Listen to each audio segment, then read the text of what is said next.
یہ مسئلہ ہے.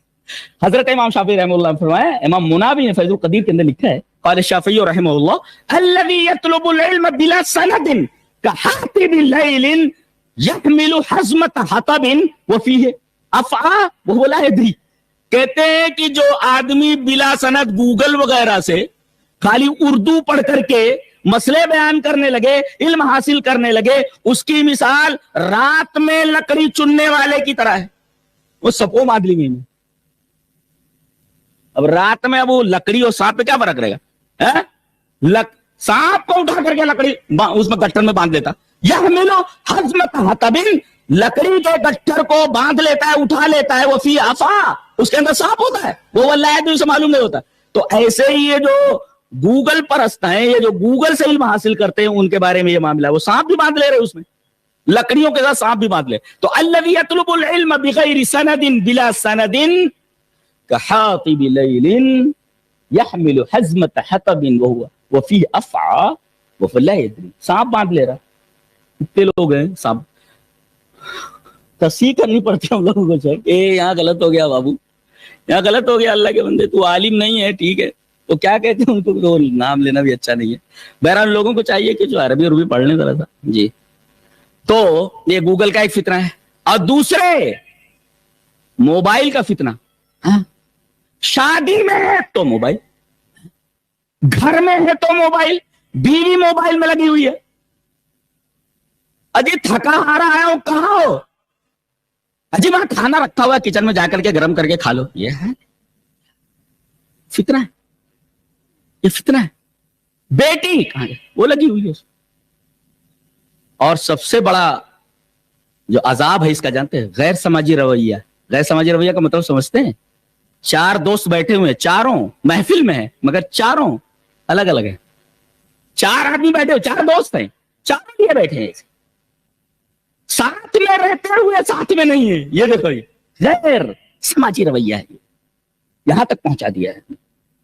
یہ موبائل کا فتنہ ہے, اور اس فتنے نے ہم کو کہاں تک پہنچا دیا ہے بتانے کی ضرورت نہیں ہے.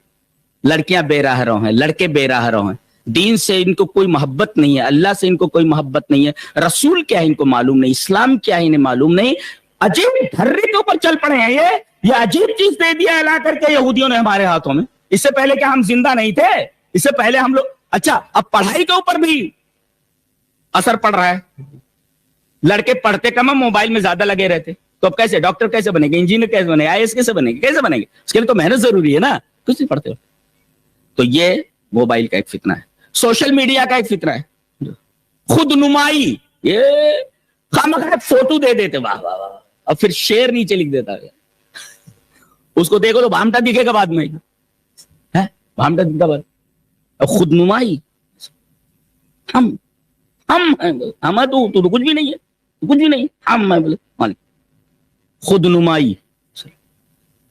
یہ سوشل میڈیا کے فتنے ہیں, اور اس میں نہ جانے کیا کیا لکھتے ہیں لوگ, نہ جانے کیسی کیسی تصویریں ڈالتے ہیں, جو میرا خیال ہے کہ ایک بچے کو نہیں دیکھنا چاہیے, ایک بچی کو نہیں دیکھنا چاہیے وغیرہ.